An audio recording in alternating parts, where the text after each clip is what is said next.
Over on Jabbergator 7, a new baseball video is out. In this video, we talk about the time in 2008 that a Cubs pitcher got revenge on his former team, all because of a taxi driver. Click the card in the upper right corner to watch. And now, on with our feature presentation.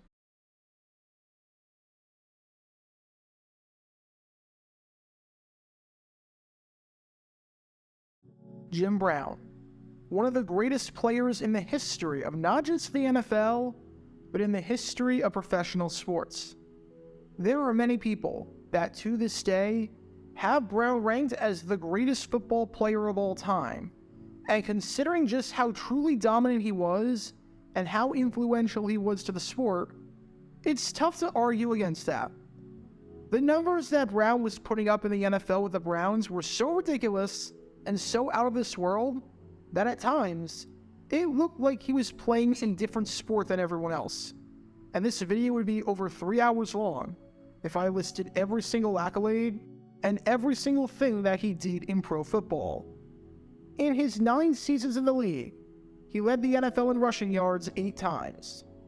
Think about that, and how absurd it is to lead the league in a category in 88% of the seasons that you play. It's a record that might never be broken. A few great runners like Steve Van Buren, Barry Sanders, Emmitt Smith, Eric Dickerson, and O.J. Simpson have led the NFL 4 times. But no one's led it 5 times, except for Brown, who's led it 8. He had 5 seasons where he led the NFL in rushing touchdowns, including each of his first 3 seasons from 1957 to 1959. He's a member of the Pro Football Hall of Fame. He won MVP 3 times, including his final year in 1965. And by the time he retired after the 1965 season, not only was Brown atop the league in the major categories historically speaking, but no one was even in the same stratosphere as he was. He had 106 rushing touchdowns, which was first all time. Only 4 other runners in the nearly half-century-long history of the NFL even had 50 rushing touchdowns, and the closest to Brown was Jim Taylor, who had 77. And he had 12,312 rushing yards, which was first all-time. No other runner had 10,000 yards. Only 7 others had crossed the 5,000-yard mark, and only 1 other, Joe Perry, had even crossed the 8,000-yard mark. Brown was like an alien sent down from another planet to take over the NFL, while also influencing the civil rights movement in the process. With the exception of a select few players, like Jerry Rice and Don Hudson, I can't think of another player who was that much better than his peers in everything. Seriously, Jim Brown was that good and was that dominant, and he was a player that the likes of which we will never see again. And during Brown's entire career, he played it in Cleveland. All 118 games were played as a member of the Cleveland Browns, which is why it's no surprise that his number 32 jersey is retired by the team, and why he's regarded as the greatest Brown of all time. But what you might not know is that this was awfully close to not happening. Because in the middle of Brown's legendary and historic career, as he was tearing up the league and taking the country by storm as one of the first true superstar football players who transcended sports, he was almost traded to the St. Louis Cardinals. And what you might find interesting is that it wasn't the Browns who hung up the phone and turned down the offer. In fact, it was the other way around. Seriously, it seems almost unfathomable now, knowing what we knew at the time and knowing what we know now, that a team would say no to a Jim Brown trade and to having the greatest runner of all time join their ball club. But that's exactly what happened. Because this is the story behind the almost trade of Jim Brown, and how Brown almost wound up on the St. Louis Cardinals. Before I talk about the actual trade and what went down, we need some context to understand the football landscape at the time, both in terms of how good Jim Brown was, and in terms of what was going on in Brown's life. The year is 1960, and once again, Jim Brown is the best runner in football, to the shock of absolutely no one. For the 4th straight season, he's the league leader in rushing yards, picking up 1,257 yards over the course of the 12-game season, averaging well over 100 yards per game. For the 4th straight season, he's named an AP first-team All-Pro and a Pro Bowler, thanks to his rushing yardage total and his ability to find the end zone, as he scored 9 rushing touchdowns, which was 3rd in the NFL. Amazingly enough, that was a down year for him, as in his first 3 seasons, he led the league in that category. And while the Browns missed the playoffs that year, you can't blame Jim Brown for it, seeing as the team went 8-3-1, posting the 2nd-best record in football and scoring 362 points over the 12 games. Not just averaging over 30 points per game, but posting the best scoring average in all of football. Brown was a big part of that, going over 100 yards rushing in more than half of his games. And for some perspective on how dominant he was, in Week 12, the Browns won 42-0, and Brown averaged 4.55 yards per carry and posted 100 yards rushing. That was, get ready for this, his 3rd lowest yards per carry average in any game that season. Seriously, the league-wide average was 4.1 yards per carry, and the game that Brown averaged 4.6 yards per carry in, while going over 100 yards and a touchdown, that was a down game for him. It really was like he was playing a different sport. The standard was just that much different. However, as great as Brown was in Cleveland, it was not all sunshine and rainbows, because there was some growing discontent. For one, he was not a huge fan of head coach Paul Brown, as despite Jim Brown being arguably the greatest runner of all time, and Paul Brown being one of the greatest coaches of all time, the two men never really got along, which played a big part in Paul Brown's eventual and highly controversial firing by owner Art Modell. Said Jim Brown after the final game of the 1962 season on playing for Brown and how fed up he was, "I'm the kind of player who must perform freely and be relaxed. It's no good to play under a feeling of tension, of suppression of the individual. I like to have freedom of expression, a give and take of ideas. Under our coaching system, everything is supposed to be automatic. After so many years, it's an established fact that a player should know a little about the game. When this isn't recognized, it's hopeless. What happened this year in 1962 is not a 1-year story. It's been a 6-year story for me, stemming all the way back to 1957. I'm definitely not happy." He even added that Paul Brown would never let him run wide, and running up the middle over and over again was taking a beating on him and not what he wanted to do. The one time he was allowed to run outside was when he begged the coach to do it, which goes back to that freedom of expression thing. On top of having disagreements with his coach about the way things should be run, there was always the lingering question of will he, won't he, with Brown walking away from the game to pursue other career opportunities, like acting and a possible career in boxing. Said Brown in 1960, "I have been thinking seriously about quitting for quite some time. But if they pay me what I think I'm worth, I may play for as many as 3 more seasons. I am definitely going to quit soon regardless of what they pay me. My future plans are something I will enjoy a lot more than playing professional football." Brown even flat out said prior to the start of the 1960 season, "I haven't signed my contract for next season, and unless it is for what I think it ought to be, I'll quit," which was going to be a lot of money, seeing as estimates had him receiving somewhere in the ballpark of $150,000 per boxing match if he were to pursue that route.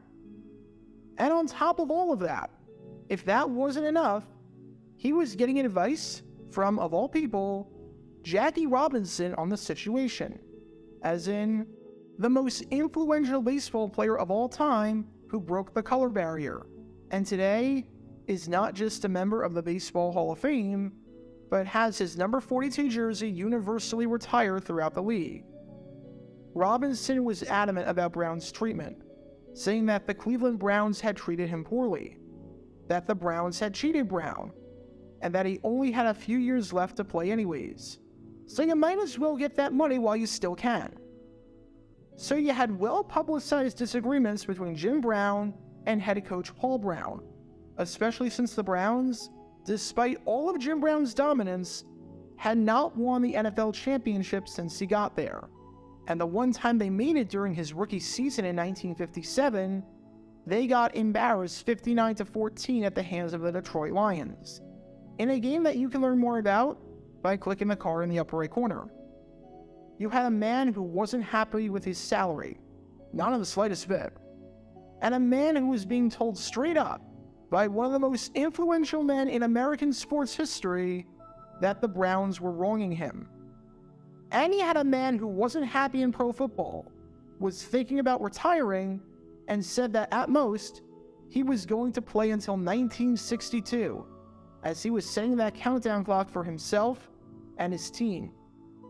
When you add all that up, knowing that Brown's time was limited, and that things were only going to get worse from a relationship standpoint before they got better, the Cleveland Browns did something that seems almost unthinkable knowing what we know now about his career, and even seemed unthinkable at the time. They were shopping Jim Brown. They were shopping the best runner in the NFL, and quite simply, the best player in the NFL. It'd be the equivalent today of the Kansas City Chiefs shopping Patrick Mahomes in his prime. That's how insane this sounds. And they had a trade partner in mind, the St. Louis Cardinals. Because the Cardinals had a runner and a player that was also taking the football world by storm, and that maybe, just maybe, could turn out to be a better player than Brown when all was said and done. That player? None other than this guy right here, John David Crow. I've talked about Crow in a previous video of mine, so if you want to learn more about him and just how good he was, you can do so by clicking the card in the upper right corner. However, make no mistake about it, Crow was an exceptional runner, and if Brown was the best running back in football at the time, Crow was number 2. During that 1960 season, Brown averaged an amazing 5.8 yards per carry. However, that did not lead the league amongst all qualified runners. The league leader that season in that category was actually John David Crow, who had 5.9 yards per carry and finished second in the league in rushing yards by picking up 1,071 yards. In 1960, Brown had an amazing 1,461 yards from scrimmage, averaging over 121 yards per game. However, that great total was only second best in the league. The top total was actually held by John David Crow, who had 1,533 yards from scrimmage, which was so good that it was actually the third best total in NFL history for a single season, only behind Jim Brown's 1958 total and Lenny Moore's 1958 total on the Baltimore Colts. Crow was a second-team All-Pro in 1960 and was named a Pro Bowler, marking the second time in the last 2 seasons that he got this coveted honor.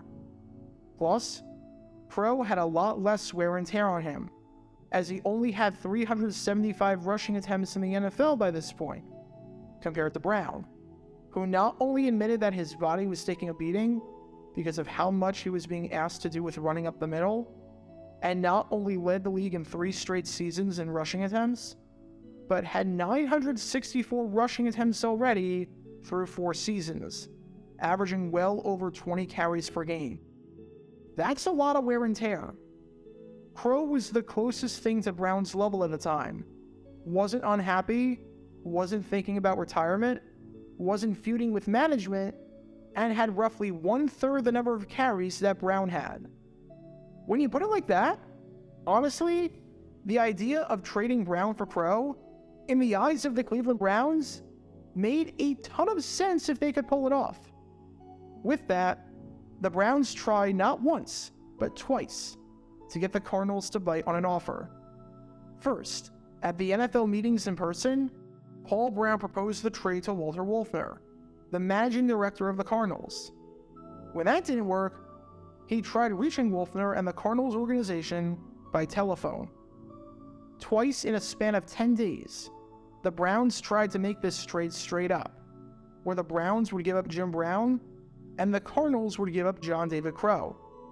It would have been, without a doubt, and without any exaggeration, the biggest blockbuster trade in the history of professional football at the time.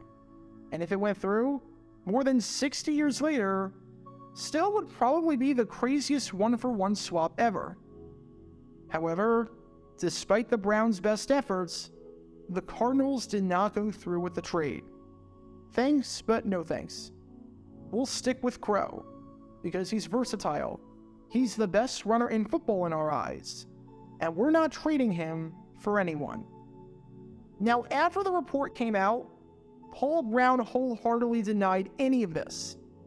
While he was vacationing down in Florida at Fort Myers, he was asked about the news, and said that none of this was true, and that the one-for-one swap was never a thing.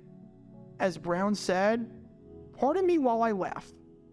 That report could only come from some jesting conversation I had with Walter Wolfner of the Cards. We were talking about Crow not starting in the Pro Bowl game. Walter seemed put out about it, and I asked him if he wanted to trade Crow. So he kept the kidding going by bringing up the name of Jim Brown. No, Jim is not up for trade." However, even though Brown himself denied this, probably in an effort to save face and not tank his already rocky relationship with Jim Brown even more, none of this adds up, especially since multiple sources confirmed that the Cardinals and the Browns were discussing this. Number one, if you joke about it in person, that's one thing. But then, to call them up later and ask them and discuss trade details? That's something else. It's like if I'm playing fantasy football with my buddies and we're at the bar, and I jokingly say, "I want you to trade me Patrick Mahomes." Then a day later, I'm at work, and using the work phone, I call him up as part of the joke. Unless this is an episode of The League, I'm not sure you're joking at that point. Or if you are, the joke has gone really far, and you're playing with fire. But even with that aside, number two, the Cardinals insisted that this was legit, with Violet Wolfner, the majority owner of the team and the wife of Walter, insisting until the day she died, which was sadly just 1 year later in 1962, that in her words, Paul Brown offered his great fullback, Jimmy Brown, for Crow, even up. And years later, Paul Brown himself admitted that at one point, they were considering trading away Jim Brown, but opted against it once they realized they could never get comparable value for him. So you choose who you want to believe. Paul Brown right after the news broke, who insisted that this was false, or literally everyone else, including Brown himself years later. The Browns wanted to trade Jim Brown, and the Cardinals said they weren't interested. And this is a true case of hindsight being 20/20. On one hand, with the facts we knew at the time, knowing that Brown wasn't going to play too much longer by his own admission, knowing the beating that his body had taken, and knowing that he was looking to pursue other ventures, it made complete sense why the Cards would be hesitant to make the trade and make that one-for-one swap, especially considering how good Crow was. On the other hand, holy cow, this turned out to be a massive mistake that the Cardinals regret to this day. Crow never reached the heights that he did in 1960 at the start of his career, because of two nasty injuries he suffered in 1961 and 1963. Crow was still a very good player when he was healthy. He even made the Pro Bowl in 1962 and had 14 rushing touchdowns, which only trailed Jim Taylor of the Green Bay Packers, who had an unfathomable 19 rushing touchdowns that season.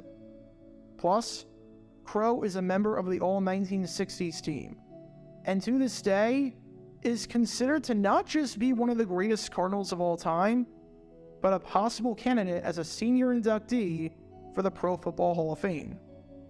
However, Jim Brown is, well, Jim Brown. Crow might have been an exceptional player, especially if injuries didn't plague him toward the end of his time with the Cardinals. But Brown was the most dominant force that the NFL had ever seen at the time, and was the best player in the early 1960s. I've already said all the stats in detail, but for the rest of his Browns career, Jim Brown had 7,257 rushing yards, 57 rushing touchdowns, 4 seasons where he led the league in rushing yards, 2 seasons where he led the league in rushing touchdowns, 4 AP first-team All-Pros, 5 Pro Bowls, 2 seasons where he was the runner-up in the MVP voting, and 1 season where he won the MVP, and most importantly, 1 season in 1964 where he finally won a championship, which was the last time the Browns ever were the champions of the NFL. Crow, in his remaining time with the Cardinals, before he got traded to the San Francisco 49ers in 1965, had 1,531 rushing yards, or nearly 6,000 fewer rushing yards than Brown, 22 rushing touchdowns, or nearly 1/3 that of Brown's, keeping in mind that 14 of those came in 1 season, and no first-team or second-team All-Pro nominations. The Cardinals saying no to that trade was the greatest thing to ever happen to the Browns, because they dodged a massive bullet with that one. It's crazy just how much NFL history changes if this trade goes through, and the Cardinals say yes to that trade, which you know for a fact they would have and wouldn't have thought twice about it if we knew what we know now about how everything played out. Does John David Crow become a Hall of Famer? Does Paul Brown stay in Cleveland for a few more seasons because the relationship between he and Jim Brown doesn't get soured? Which leads to the obvious question of, do the Cincinnati Bengals even exist? How does this impact Jim Brown's career? It's a fun little game to play, and an insane domino effect. However, one thing remains abundantly clear in all of this, and was as clear back in the 1960s as it is today. Jim Brown is one of the greatest runners of all time, and is one of the greatest players to ever play this sport. The NFL world and the pro football community lost an absolute legend on the field. Because for many people, Jim Brown was the Cleveland Browns. Get your official Jaguar Gear 9 merchandise by going to jj9shop.com, and be sure to like and subscribe, as it really helps the channel out a lot. Join me every Wednesday night where we'll play NFL Trivia for cash prizes at 9 p.m. Eastern over on Twitch. To learn more about the history of college football, subscribe to Jaguar Gator 8. To learn more about the history of Major League Baseball, subscribe to Jaguar Gator 7. Also, special thanks to all of our Patreon supporters for helping out the channel. Your support is greatly appreciated. See how you can become a patron and request future video topics in the description below.